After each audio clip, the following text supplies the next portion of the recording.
శ్రీ సత్యసాయి జిల్లా మడకసిరిలో 8,500 కోట్ల పెట్టుబడితో చింత గ్రీన్ ఎనర్జీ కంపెనీ 2,125 మెగావాట్ల సౌర విద్యుత్ ఉత్పత్తి కేంద్రాన్ని ఏర్పాటు చేయనున్నట్లు ఎమ్మెల్యే ఎంఎస్ రాజు తెలిపారు. మడకసిరిలో అతిపెద్ద సోలార్ ప్రాజెక్టు ఏర్పాటుకు ప్రయత్నించి సాధించామన్నారు. ఈ కంపెనీ ద్వారా 5,800 మందికి ఉపాధి అవకాశాలు కల్పించే అవకాశం ఉందని అన్నారు. శాసనసభ్యునిగా గౌరవ ముఖ్యమంత్రి గారు నారా చంద్రబాబు నాయుడు గారు మడకసిరి నియోజకవర్గానికి 2,125 మెగావాట్ల అతిపెద్ద సోలార్ ప్రాజెక్ట్ని మడకసిరి నియోజకవర్గానికి కేటాయించినందుకు నియోజకవర్గ శాసనసభ్యునిగా నియోజకవర్గ ప్రజల తరపున కృతజ్ఞతాభినందనలు తెలియజేసుకుంటా ఉన్నా.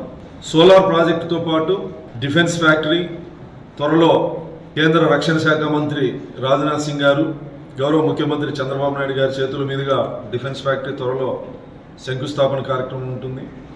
సోలార్లో దాదాపు ముందు వచ్చిన జీవో కానీ నిన్న క్యాబినెట్లో తీర్మానం చేసిన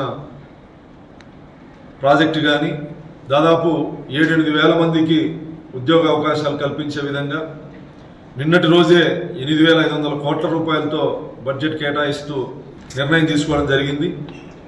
సోలార్ ప్రాజెక్టులు, డిఫెన్స్ ఫ్యాక్టరీ, అదేవిధంగా ఇంకో టెలికాం ఫ్యాక్టరీ, వీటి వల్ల దాదాపు 15,000 నుంచి 20,000 లోపు ప్రత్యక్ష పరోక్ష ఉద్యోగ అవకాశాలు మడకసిరి నియోజకవర్గ వాసులకి లభించే అవకాశం